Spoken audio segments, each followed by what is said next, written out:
unimaginable. In my earlier abductions, I had great fear. Real stories. It had a tail, and the tail was probably a foot long. Real people.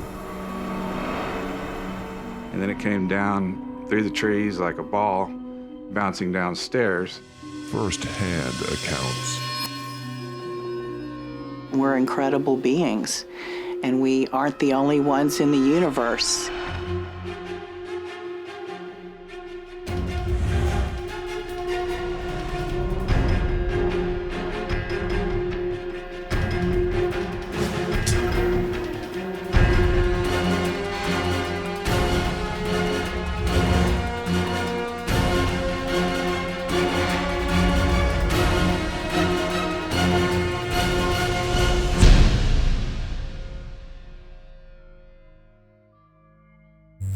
I'm Sharon Love Comorn.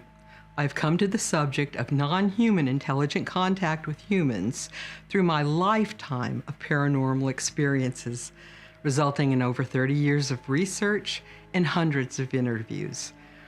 We are here to share stories of persons whom we call experiencers, alien experiencers. According to a 1992 Roper poll, approximately 3.7 million Americans claim alien contact. How many more people globally have had contact since then? What is it like to witness, to be visited, taken, and monitored by advanced non-human intelligences? And how do these physical and psychological experiences affect and transform experiencers? As experiencers share their stories, we come to understand that this world we live in, this earth we live on, holds as many secrets and mysteries as there are stars in our universe. Let's go back to West Texas in 1972. Nick Cornelison was just a boy when his grandfather shared with him a local secret only known to a few.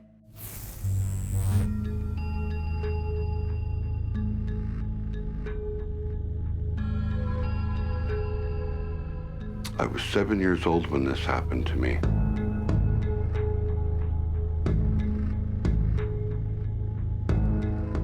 I remember like it was yesterday. So.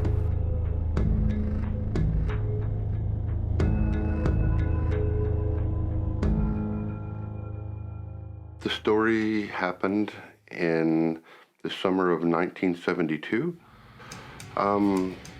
We were having a summer vacation at Fort Hancock, Texas, with my grandparents. My grandpa owned the only gas station within 50 miles of El Paso. My grandfather's friend had a general store / post office / curio oddity kind of place that you would just stop in, get your mail, have a chat and coffee, and if you were a visitor, you saw rattlesnakes on the walls, and the rattlers were everywhere, and a lot of old Indian artifacts. On that particular summer day, Granddad took me over to McNary to meet with his friend. How you doing? Making a good trades lately? Going well enough. I was thinking that Nick, here is now, he's old enough to see your special artifacts. In the back, I suppose they never told me what they wanted to show me, but we all headed towards the storage room. Okay, let's go. The locks were large deadbolt locks, and there were 3 of them. Once the door was open and we stepped through, no one spoke. It was just a creepy, eerie silence in the room, and we were all, I don't know how the others were, but I was just stunned. I wouldn't have been able to make words come out even if I wanted to. The room was full of sunlight because it had windows at the very tops of the ceiling. and it shined down within the storage room itself. And it also illuminated what was in this jar. There was some type of a being in there. It had some human features, some. A small nose with two small little holes. It had a mouth about an inch long. It had ears, not very predominant ears like we have. It was more like a hole and maybe just a small flap. Nothing that would just stand out like our ears do. It had fingers on its hand, and on the end of its fingers it had looked like small suction cup type of extensions on its fingers. There was no gender. It was a bluish white. It had toes, like 3 of our large toes on each foot.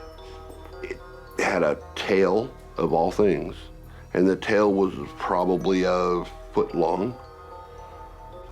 It had creepy almond eyes, but the eyes were blue. They weren't black, they were blue.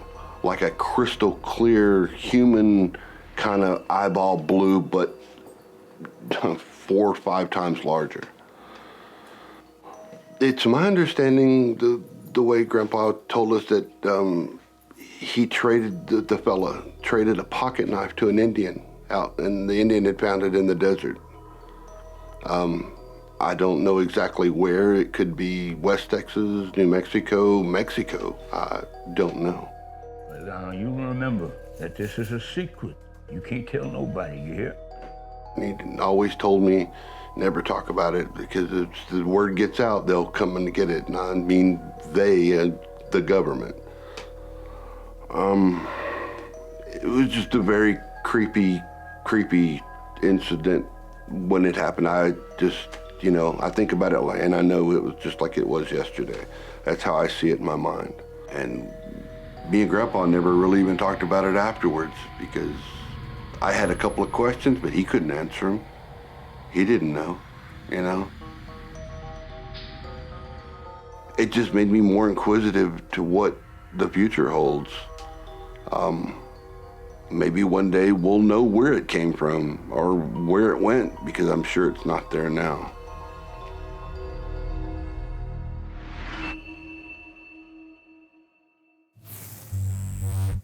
What we would call an experiencer is just anyone, man, woman, child, who has had an experience involving a UFO or a non-human, extraterrestrial, if you will, although we will find that they may be elements of dimensional travel, time travel, so we'll just say non-human.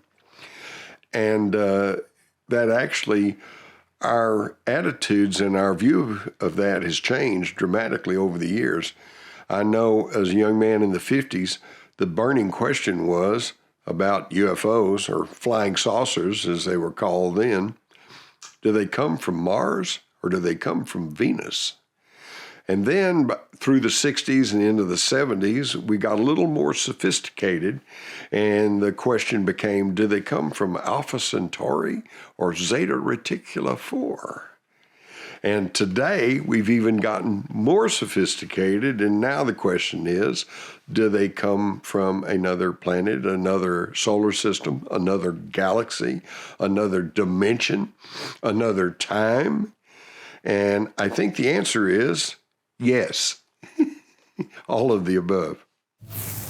I'd like to give a special thank you to Jim Marrs, author of the #1 bestseller globally in the UFO genre, Alien Agenda, and who appears throughout our journey.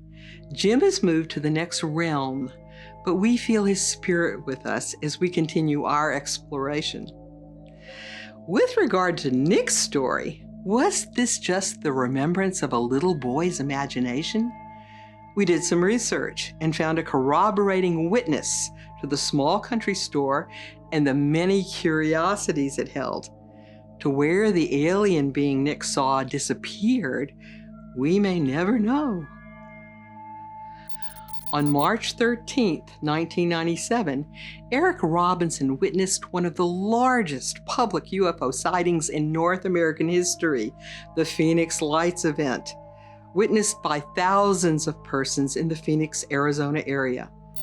And in the mid-1980s, David Hammer and his fellow construction members had to come to grips with their UFO sighting near downtown Dallas, Texas. It was late at night.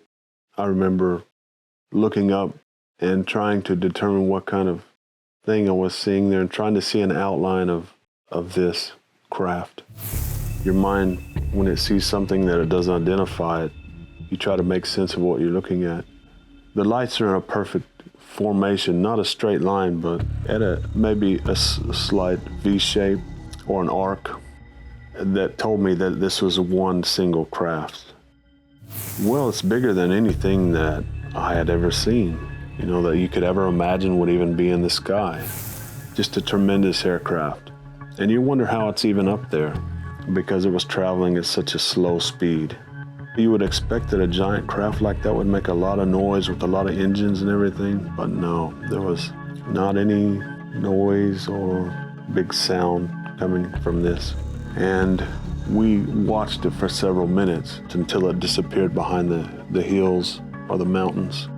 I remember watching the news, and there was a press conference or something, and a local politician came dressed in a green outfit like an alien. And I thought, this is not funny. This is not funny. I still feel that sense of confusion that this is something that doesn't compare to anything that I've ever seen before. You might tend to scoff at other people who explain experiences of seeing lights in the sky or flying objects or things like that, but once you experience it yourself, as I have, then you tend to recall your own experience and give more credence to what the other person is saying. I was at Baylor Hospital, working in the Roberts building, probably 7th or 9th floor, something like that. And the guys that I was working in the ceiling. I'll put it in context. I was an electrician. And some of the guys I work with started screaming for me to come running in there and see what they were looking at. And I ignored them and told them to go away, and I'm busy right now. So they kept on yelling, and I finally decided it sounded like they were concerned about something or whatever. So I went there and looked, and there was a long silver object coming past the window. And it was probably 50 yards out, I guess, away from the building. There were 2 microwave antenna towers, and I kind of gauged its distance by those because it came between us and the tower. And from that, I could say that it was probably 30 to 40 feet long, shaped like a cigar, no markings, no windows, no ropes, not one thing on there except just solid silver, one end to the other. And as it went, it would move. It went along like that, and then it would change its orientation, and then change. And it went all the way, straight across the sky, just like that. It didn't ever take off flying or anything crazy. It just went straight. And then it went right past downtown Dallas. And the people that I was with some of them were pretty upset by it. And I wasn't upset by it at the time. It was kind of strange, the feeling I had when I looked at it. But I went and I looked at the windsock because I wanted to know if it was a balloon, just floating along with the wind. And because there's a helicopter pad right there on the side of the building. And it was about 45 degrees off from the direction it was going. And then I'm kind of a detective kind of person, and I started making phone calls. I called the police, I called fire departments, I called news stations, asking, has anybody reported this? And they all said no. There are people who are traumatized by these events and never quite seem to get their lives back in order. I think this has to do with how rigid your worldview is. In fact, I use the illustration of, say, 3 people who observe a UFO.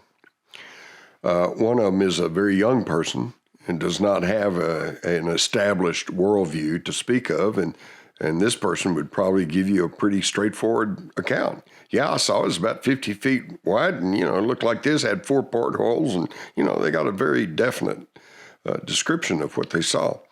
You've got a person in the middle who's an older person and who is educated and is not really sure about UFOs, hadn't really paid that much attention to it. And they go, well, yeah, there was something there and I saw it, but I don't know. I have a hard time describing it, but it was glowing and there was something there. And then you have the third person who is maybe even a much older person who their entire life has been told that there's no such thing, or maybe they're deeply religious and are steeped in a certain religious dogma, or perhaps maybe just atheistic and scientific and just absolutely can't believe in anything that science hadn't proven. And these people, and this happens quite frequently in these multiple sightings, he says, well, yeah, I didn't see anything. I don't think there's anything there. And if it's not in your worldview, then you don't see it. The heart of what is called for now is that we allow this phenomenon to, through the questions we ask, to expand our notions of reality, to include unseen realities as perhaps even a deeper reality, but an other reality, not simply the objective physical world. It invites us to value knowledge that comes from the subtle realms. Witnessing UFOs and extraterrestrial beings can certainly move us away from our comfort zone, our worldviews. But there are even more intense experiences described as abductions. Pulitzer Prize-winning author and Harvard psychiatrist and professor, Dr. Johnny Mack, defines an abductee as a person who not only has had contact with non-human intelligences, but who can recall that they actually have been taken aboard a spacecraft. His book, Abduction: Human Encounters with Aliens, is the seminal work in understanding the alien abduction phenomenon. Some have experienced contact visits and abductions their entire lives. Jane Baker Nelms, originally from the United Kingdom and who now lives in East Texas, has been a lifelong experiencer since childhood, with many abduction experiences. I consciously remember being abducted in North Richland Hills, suburb of Dallas-Fort Worth, in 1973. I was in my bedroom. I lived in an upstairs apartment, and it was on the 2nd floor. And my husband at that time was in the next room watching television. So there was just a wall parting the both of us. And all of a sudden, brilliant light shines through the drapes. And I thought, well, what is that? I called out to my husband, Larry, what's this bright light? What's this bright light? And he never answered me.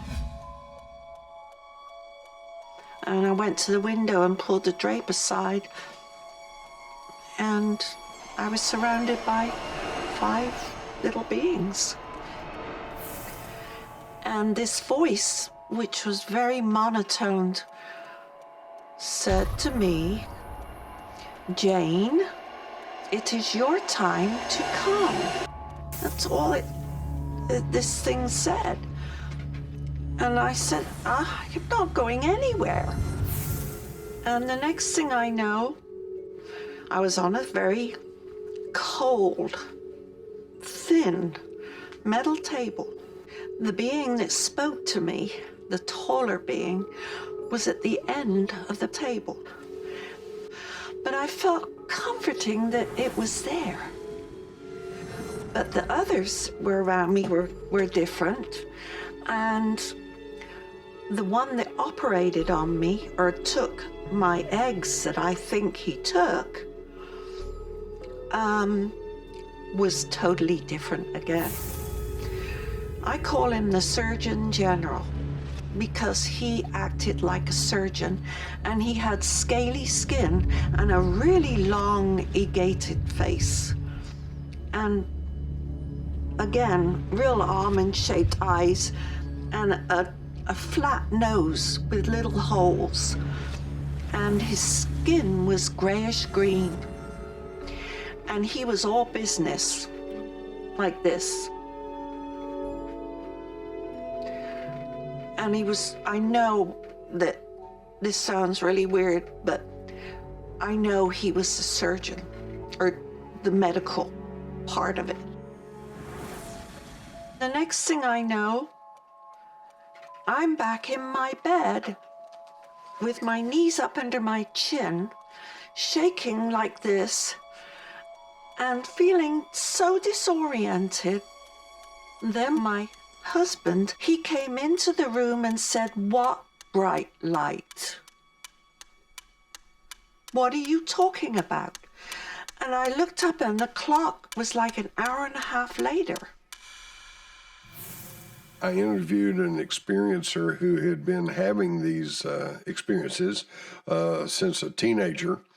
And he said that it finally just got to be almost routine. He would get a feeling that it was about to happen, and it would. And he said one evening he was reclining on his couch and watching TV, and he got up and walked around into his kitchen and opened the refrigerator and pulled out a soft drink, a can, and popped it with that very distinctive,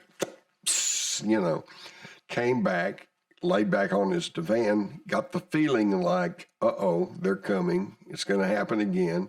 Sure enough, the next thing he knew, he was aboard a ship, and he went through this experience, pretty common experience.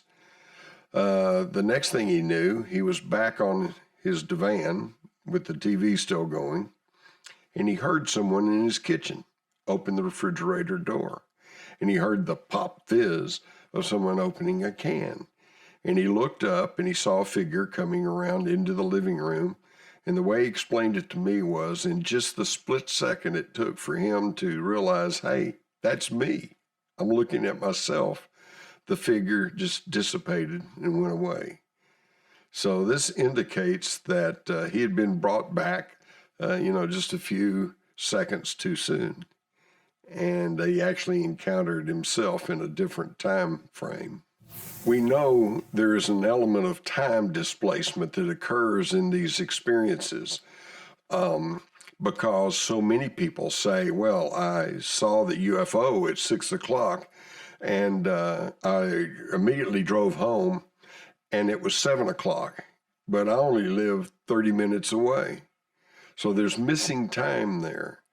And I think the explanation for this is because if you can cancel out gravity using energy forces, you're also canceling out time, because the scientific world is becoming more and more aware of the interconnectedness between time and gravity. Time, missing time, is a highly common commonality of abductee experiences. Mastery of the physics of space-time seems to be within our visitors' control, and abductees experience their interdimensionality within this process. According to Jane, she was recently visited by her Greys and thanked for her participation. When we moved to East Texas here from Dallas, I knew that there was alien activity in this area, and that is partially one of the reasons we moved here. I had to conquer my own fears. I decided to get up every morning at 5:45 in the dark and walk the country lanes. I did 3 miles. And for I'd say the first 5 to 6 months, I didn't see anything. And I thought, oh, this is okay. And I look up, and all of a sudden there's this big, brilliant red orb in the sky, just at treetop level. You finally showed yourself. This thing would just glide silently above treetop level. And it would follow me. And I'd do 1.5 miles, and then I'd turn around and come back, because I was taking care of an Alzheimer's lady that lived that far away, so I could walk to work if I wanted to. And on the way back, it started to get light. This orb would change from brilliant red to an opaque, almost like an opal color. And then it would just glide off. Well, I got to nearly the end of my one-way walk, and it had landed, and it was just glowing in and out red.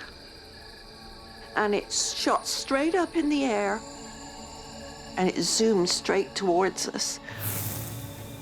And I was very scared then, very. I believe that once I did get out here in East Texas, that I did develop a relationship with them where they knew that I wasn't afraid anymore. I was most surprised when I began researching these alien experiences that at that time I mostly felt that they were of a negative basis. And then what I found out was that the people who report a negative experience, and this is where the term abduction comes from. And I mean, the word itself implies, being taken against your will, which is a pretty scary and dark thing. But what I found out is that these people who feel like they were traumatized and who feel like they have had a negative experience, these are the ones who seek help. They go to psychologists, they go to people who look into things like the late John Mack, and they have group therapy. What I found was there's an equal number of people who have had the same experiences, but they felt like they were pleasurable, and they didn't feel like they were a trauma. In fact, I had one woman tell me she felt like she was an honored guest. And so I was somewhat surprised because, of course, the people who have a pleasant experience, then they don't have the trauma, they don't seek the professional help or the group, and therefore their stories rarely get told.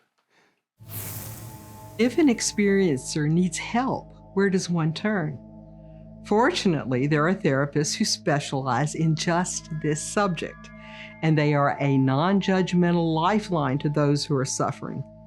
Kathleen Dean is one such therapist, offering counseling and regression therapy to several of our abductee participants. Alternative therapy deals with individuals who normally have not found our normal psychological services available in our American Medical Association, have been not too helpful in releasing any trauma that has occurred, particularly with abductees. I'm also a clinical hypnotherapist, so I can help someone go back and to have memory without all the emotional trauma to go with it, and then help to process that trauma through the various therapies that I do offer that are alternative. For anybody that has gone through trauma, to know that you have a very innate ability, an internal ability, a spiritual ability, to note that we have what it takes to get through anything. And it is remembering to us who we truly are. We're incredible beings, and we aren't the only ones in the universe that are credible beings. And when we meet each other, and it will happen at some point, to not put ourselves down to think we're crazy, because we are not. Thanks to therapists like Kathleen, experiencers can access deeper understanding with more clarity about their experiences, especially through hypnotic regression. Dolores Cannon, who authored 19 books, was a hypnotherapist who regressed thousands of persons from various countries for over 45 years. Dolores stated that there is a greater cosmic order overseeing our multidimensional existence, and it is benign. In our next story, Terry Lovelace, a multiple abductee, recounts his experiencer's journey while in the Air Force at age 22. His experience encompasses the first stage of fear, and that experience was truly off the scale. After high school, I joined the United States Air Force in 1973 and was active duty from 1973 to 1979. I had had an event while I was on active duty in 1977 where my dear friend Toby and I decided to take a camping trip. We drove to Devil's Den State Park, and eventually we came up across this beautiful open meadow, and we hustled and set up a camp, and we finally got to the point where we could kick back and the sun had set, and we're laughing and we're joking and we're eating our burnt hot dogs and just having a nice evening. We engaged in conversation, and Toby turned his head to the left and he asked me, "Hey man, were those out there before?" And I'm like, "What?" And he's like, "Those lights, were those lights out there? Were those lights there before?" And I look over his shoulder and I see 3 lights in a tight little triangle sitting just above the horizon. And I said, "No, I don't remember those." While we're debating what they could be, they moved. We're really excited and we're talking about it, and then they started to move up. We watched this thing grow in size, and I estimate that its size was somewhere between, well, about a city block in length on each side of the triangle. It was enormous. And it did eventually come to a dead stop directly over the meadow. And there was also this drone, this humming noise.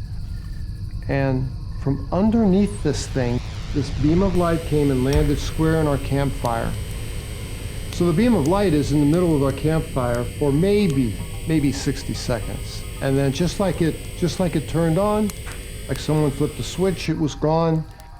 And my friend startled me because he spoke up and said, "Well, show's over," or words to that effect. But show's over, I think is exactly what he said.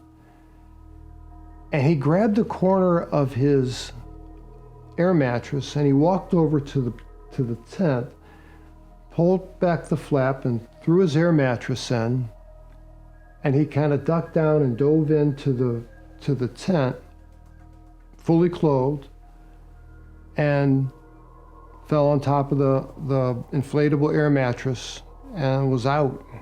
And I followed him and did the same. When I woke up in the tent, and I still don't have my wits about me.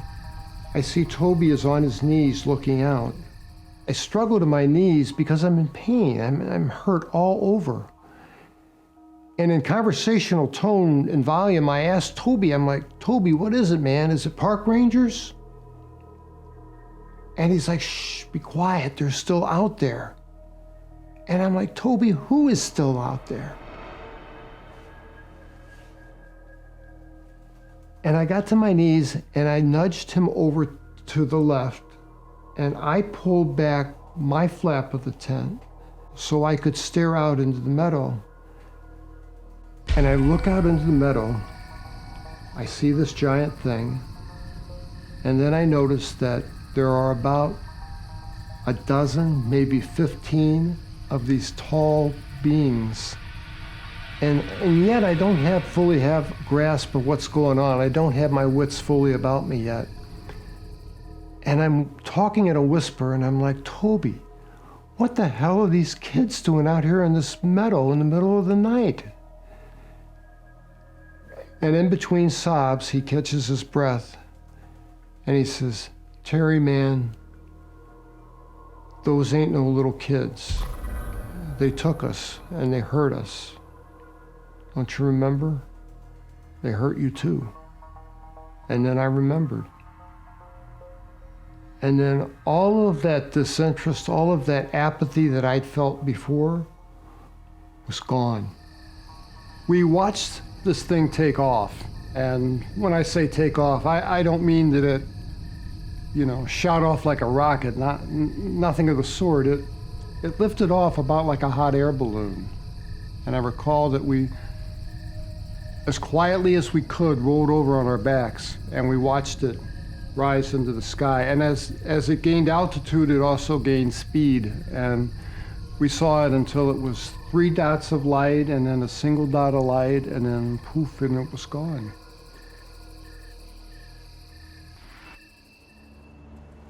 And we drove back, and I had the worst sunburn I'd ever had in my life. And I was sunburned on every square inch of my body. Toby, being African American, he said it was the first time he'd ever been burned. And we got back to base, and I recall the feeling that something had changed between us. We were not the same 2 guys that drove down. And we made it back to base, and our wives took us immediately to the emergency room, which was uncomfortable because we worked there. We worked for the hospital squadron. These were all our friends and our coworkers at the hospital. And the doctors that examined us were perplexed. And I remember one of the older doctors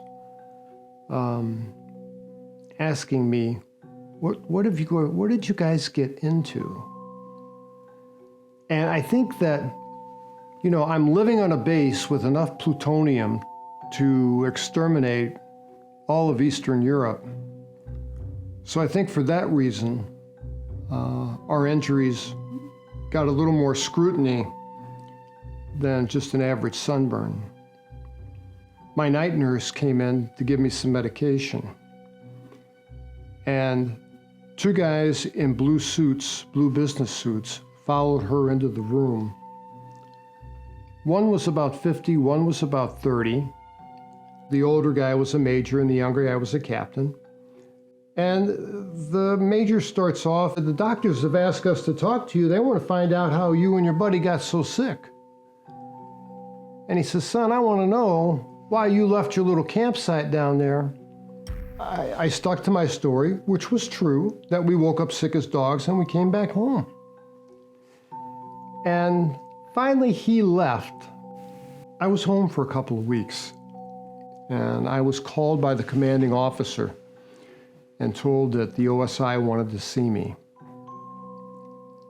And in walked the same 2 agents that I saw at the hospital. And we drove back, and we got back to base. I sat there, and Special Agent Gregory said, "Sergeant, you're going to be hypnotized today." We finished this exchange, and there was a rap at the door, and this major walked in with gold oak leaves on his collar, and I shook his hand, and he says, "Sergeant Lovelace, for purposes of today's little exercise, would you call me Brad? That is my name." And I said, "Yes, sir." And he said, "You and your buddy saw some lights in the sky." And I said, "Yes, Brad." And he says, "And you were camping?" And I said, "Yes, Brad." And he asked me, "Who were they, Terry?" And without thinking about it and without consciously formulating the thought, I said, "They were the star people, Brad." And I thought, my God, where did this come from? And with every question that he asked me, my subconscious filled in the blanks. I could see this stuff replay in my mind's eye, almost like watching a movie. And these were thoughts and images that I had no memory of, until he called them forward in this faulty hypnosis session. I recall that I was frozen in place, and the only thing I could move was my eyes. I heard a woman screaming. And a few minutes later, I recall that my friend Toby was gone, and I could hear him screaming, "Oh my God, oh my God." And then his scream faded out, and then I knew it was going to be my turn next. And I'm straining my eyes, and to my right, there is a group of people, and I don't know where these people came from.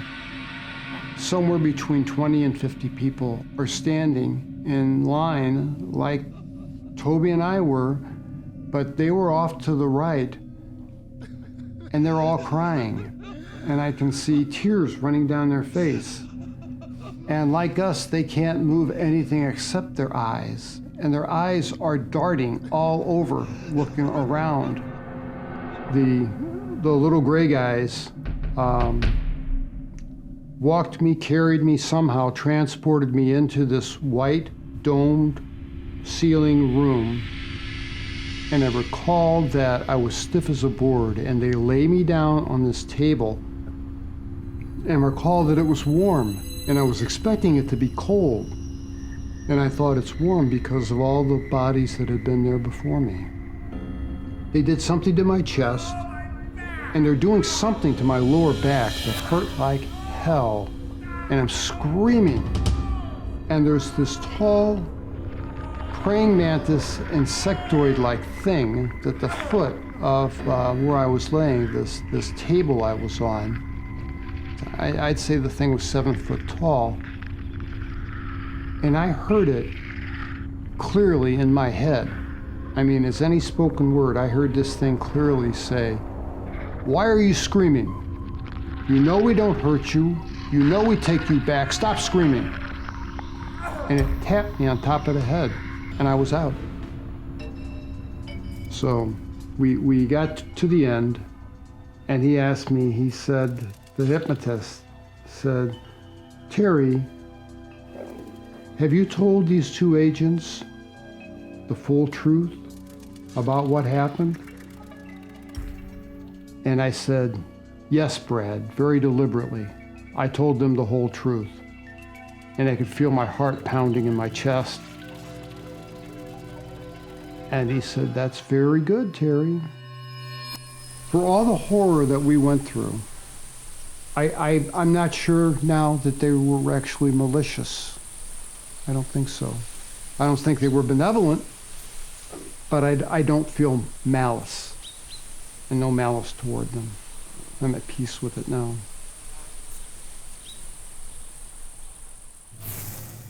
The good news is that this alien presence on the world is pretty obviously not designed to blow up the world or to destroy our cities or to kill everybody, because if that was the plan, they certainly could have done that millennia ago, centuries ago, when all we would have had to fight them with are spears and rocks and swords.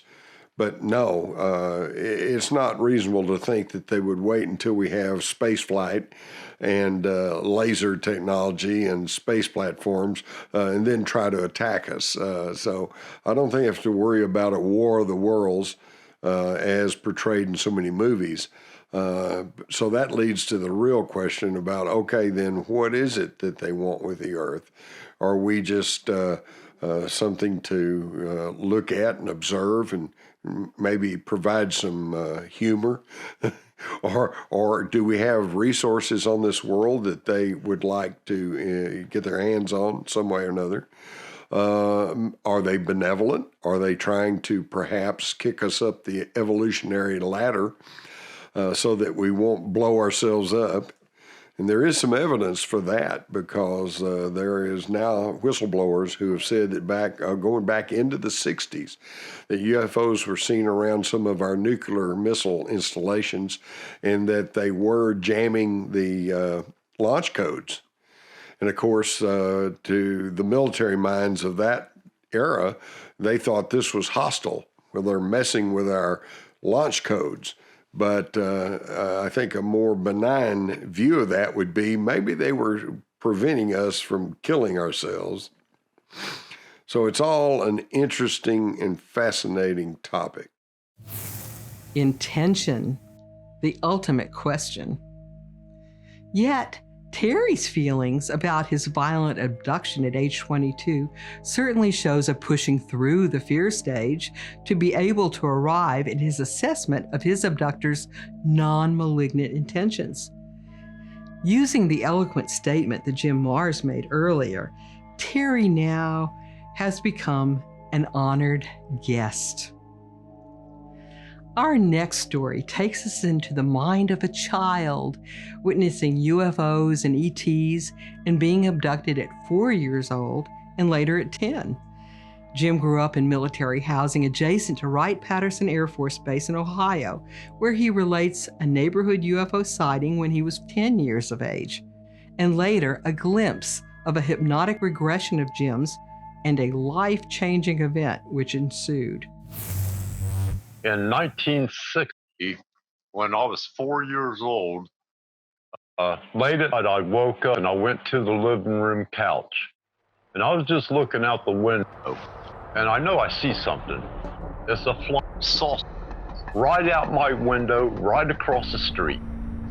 And it's not real big, probably 27 foot wider though. It goes right over top my friend Rita Farley's house. And a blue beam shoots down in the front yard. I see Mr. Farley come out and look at it.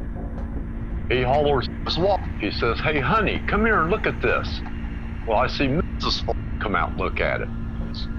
All of a sudden, I see Mr. Farley floating up in the blue beam, and he's laying on his back, and he's kicking his legs, he's moving his arms, and he's hovering. And then I see my friend Rita float up in the blue beam, the same place where her dad went. I watch her until I see her feet go in last. A couple moments go by. Now I see Mrs. Farley, her name is Sally, a 5-year-old boy named Bill, a 5-year-old girl named Ann, the little girl's at one arm of the mother, the boy's at the other arm of the mother. And I'm watching them float up into this craft, and I can't believe what I'm seeing. And I turn to holler at my mom, but I don't. I don't know why I holler. I wanted to get her to, hey, come look at us.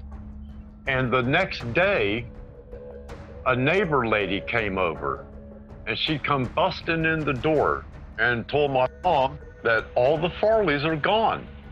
And my mom said, "What do you mean?" She said, "We don't know. They're just gone, missing." To this day, I don't know what happened to them. I'd never, ever see my friend Rita again. I have no idea what ever happened to him. And these two guys are there. There's one man in a suit and one man in a uniform from the base. The Army man, he's got a dolly, and there's a gray alien strapped to this dolly. And the OSI agent, he come over to me. He said, "Jimmy, I'm gonna bring my friend a little closer, and it's okay. Don't be afraid of him, okay?" I said, "Okay." And they rolled this gray alien right in front of me. And then the guy in the suit said, "Jimmy, now my little friend here is going to hold your head, and he's going to put his forehead against your forehead, okay?" I said, "Okay." And this gray alien grabbed a hold of my face, and before it put its head against me, the OSI agent, the man in the suit, looked at it. He said, "You make that kid forget everything he's seen that he shouldn't have seen." And the gray alien turned back to me. It put his forehead against my forehead, and it's erasing my memory. And before it left me and went to my mom, The gray alien said, "When I expire, you will remember." 43 years passed by before I remembered anything. Most people, you just tell them you've seen a flying saucer and they just don't believe it, you know? And I've seen lots of flying saucers. Each of the many times that Jim has recounted his story to me, his conscious recall never wavered. For lifelong experiencer Annie Geckman, her journey was one of curiosity, communication, and bliss. The answer as to why may be surprising. It started when I was born. Literally, by the time I was 3 years old, I knew there was something different about me by the way I was being treated. And I started being taken to what my mother said was special play days with other children like me. Well, of course, as a 3-year-old, that meant other 3-year-olds. So I always went very excitedly. And as I got older, things started coming together. And those 3 years of play days turned out, what I found out later on, turned out to be visits to the ship with myself and these other children. These other children weren't like me because of our age. They were like me because they were experiencers since the first day of their life. And at 6½, when I was in private school in Tucson, lo and behold, I woke up from a nap and there were the 3 beings at the foot of my bed introducing themselves to me and letting me know that they've been with me since before I was born, and they would be with me on the rest of my life, and they're there to watch out for me, to teach me, educate me, and make sure I'm okay. Now, when I was 17, I was outside stargazing. It was a very rare occasion for Boston, where I grew up, or outside of Boston, to have a totally clear night and loaded with stars. And I have a being family, and I had already started engaging with them on a regular basis since childhood. They said to look up. And I looked up, and above me were 5 ships that were in a triangle shape. And 3 of them moved away and then hovered and turned and went back and reformed. And they said, "We want you to know that we are still with you, and we will continue to be with you the rest of your life." And then I watched them just go up, straight up, until they disappeared. And when I realized that during that time period of my life at 17, I was starting to have questions. Is this reality?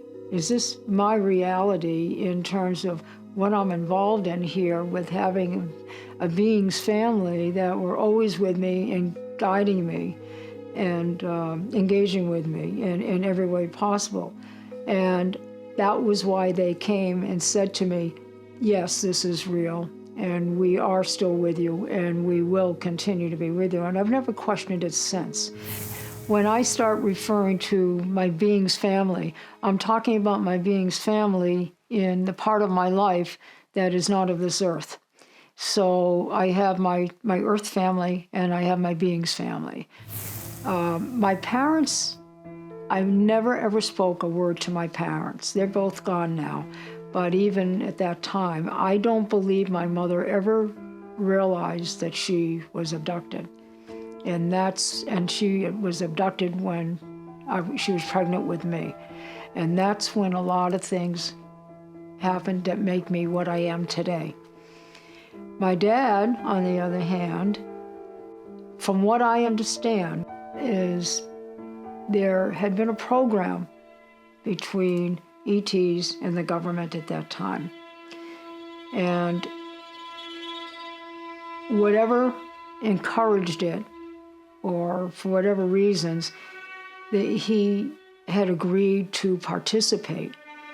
And it was a hybridization program that was going on between the government and the ETs. This is a situation that is spreading. The hybridization programs are still happening.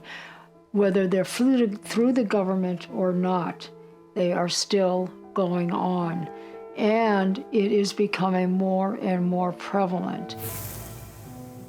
I was in for my annual, and my doctor asked me, have I ever had a DNA test?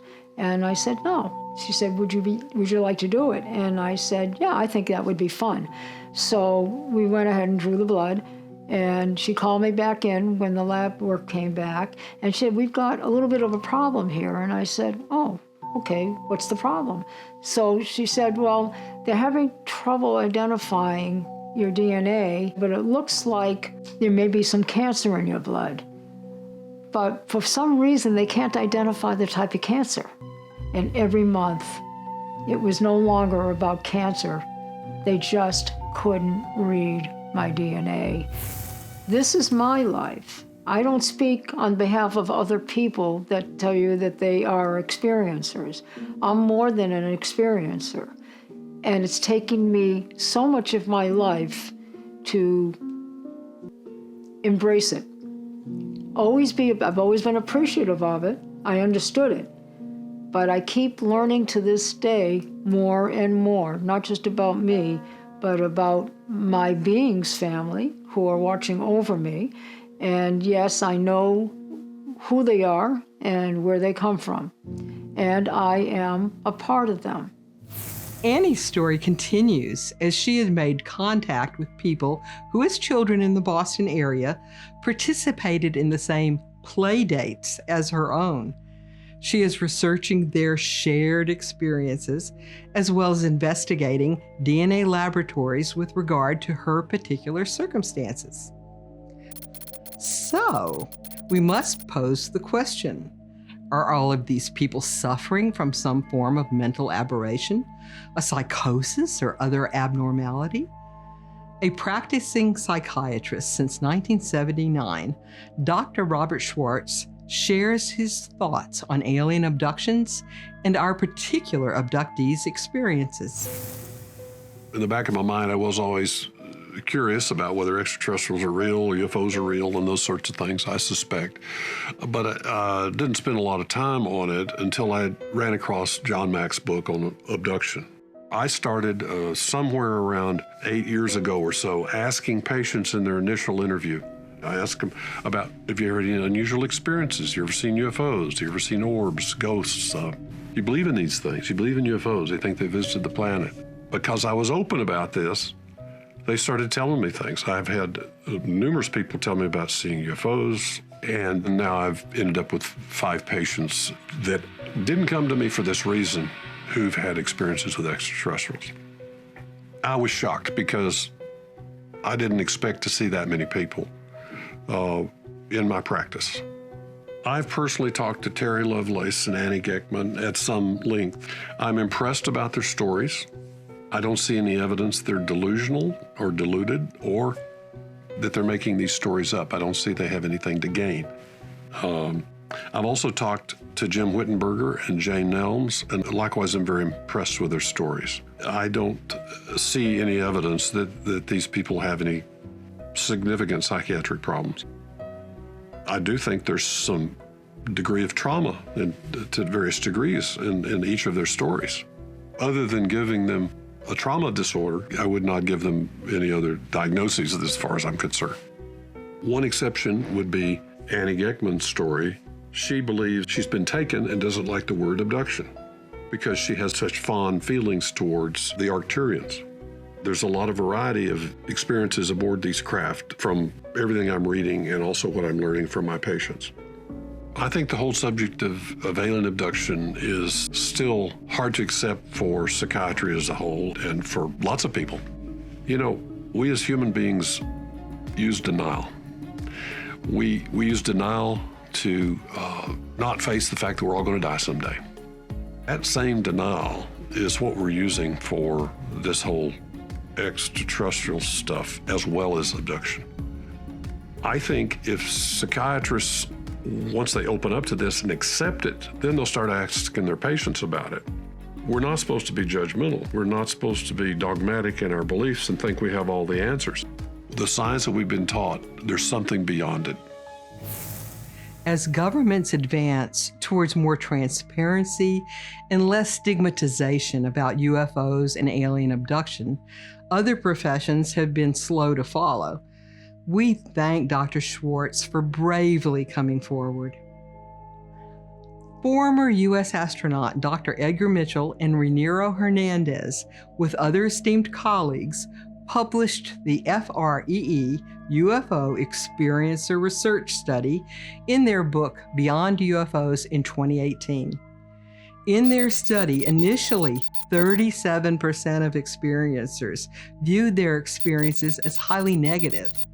But interestingly, over time, that number changed to a positive rating of 90 to 95% based on an increased number of contact experiences and the type of beings involved. The free study ranked the alien types from the least feared to the greatest feared. Energy beings and glowing orbs topped the list for positive experiences, followed by radiant humanoid forms, then short and tall grays. Reptilians and insectoid mantid beings were the least experienced and the most feared. This broad listing of alien species appears to track consistently with contactee experiences around the world. This vast and complex topic leaves many experiencers with a need for support. Les Velez, co-founder and chair of the Opus Network, is one of those individuals offering that support. We asked him how he came to this calling. In 1985, I moved from Connecticut to California, San Jose, California. And I picked up the paper one day, and Stanton Friedman was going to talk about UFOs and the government cover-up. For me, it was quite a revelation to listen to a nuclear physicist talk about such a topic. I needed to do more, so I decided that I would become a field investigator. Well, as it turned out, the cases that I investigated, almost without exception, turned out to be abduction-type cases, where people feel that they had been abducted. And in that process of talking to these people, they always asked me, did I know of other people that had similar circumstances? So I said, yes, I do. The next thing I know, I'm facilitating a support group. From those meetings of the abductees, I learned more than any book that I had ever read until that point in my life. I mean, these are the kinds of stories that, I was starting to listen to and understand.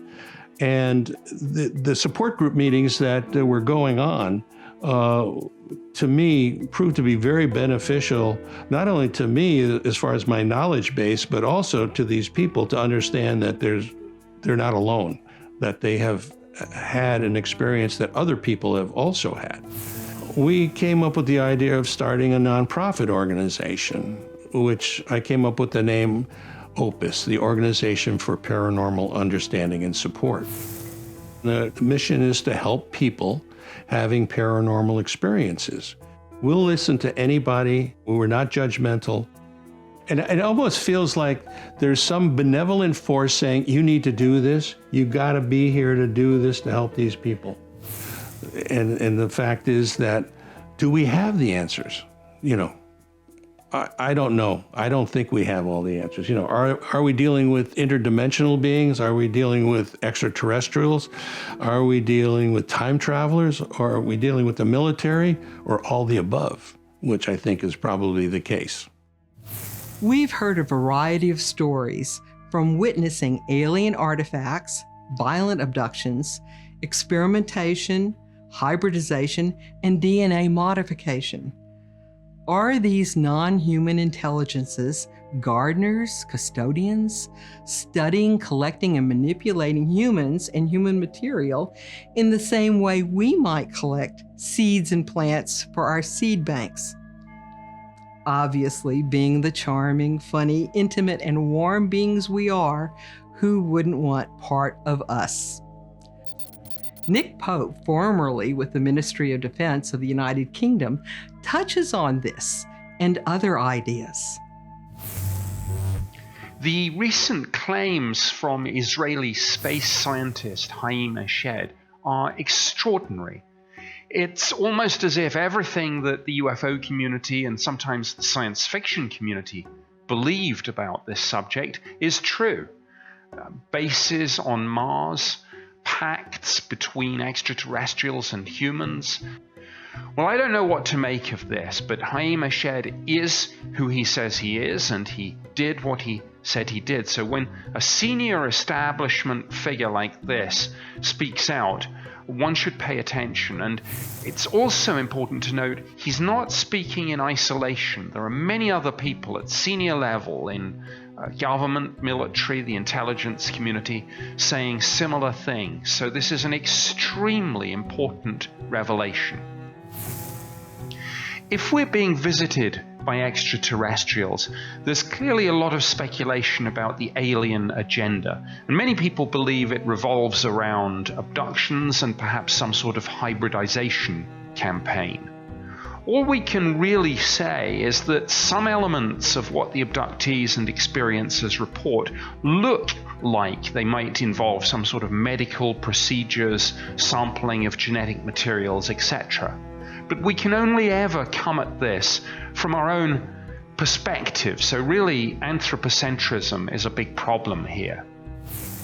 My own speculation is that if we are being visited, if we're being observed, then they're coming here as scientists and anthropologists and biologists perhaps to study the diversity of life on planet Earth and also the structure of our societies.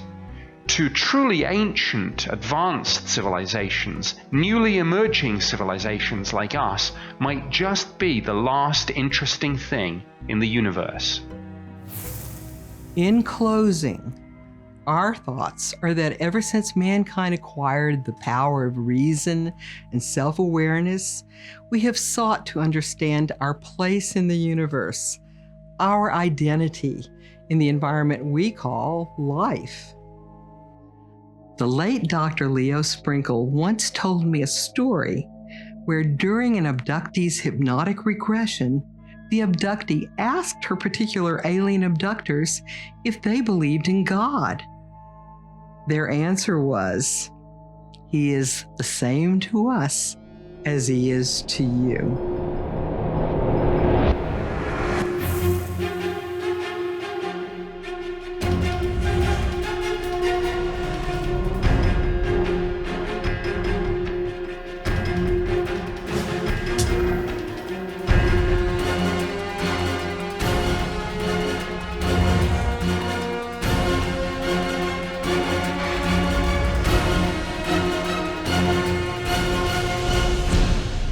We only can perceive what we perceive. I compare it to the old phonograph. We're the needle, and we're in one particular part of the grooves, and there are thousands and thousands of grooves. In my earlier abductions, I had great fear. And the light kept getting bigger and bigger and bigger until it was literally over their head, and it was a triangular craft. And they have protected me. They have brought me back from near death when I've been very ill. I've been aboard reptilian craft. I've been aboard spacecraft for 2 days. They took me in the tunnel system up into a cavern where they had little babies. So then we heard this thing go and shoot straight up. And it snapped tree branches and things like that. When you start dealing with these patients, they tell you things of what they've experienced that doesn't fit anything we're taught in our science. When I know that the aliens are around, I have this incredibly enhanced psychic ability. When you understand that the whole universe is energy, then you can understand that some energies are perceptible to us and some are not. Definitely is time for disclosure to take place in this country and all over the world. And we have definitely been visited and have consistently been visited by beings from other parts of our universe. seems to me that anything that can kind of shatter this arrogance around the notion that we're the superior intelligence alone in the cosmos is in general a rather good thing.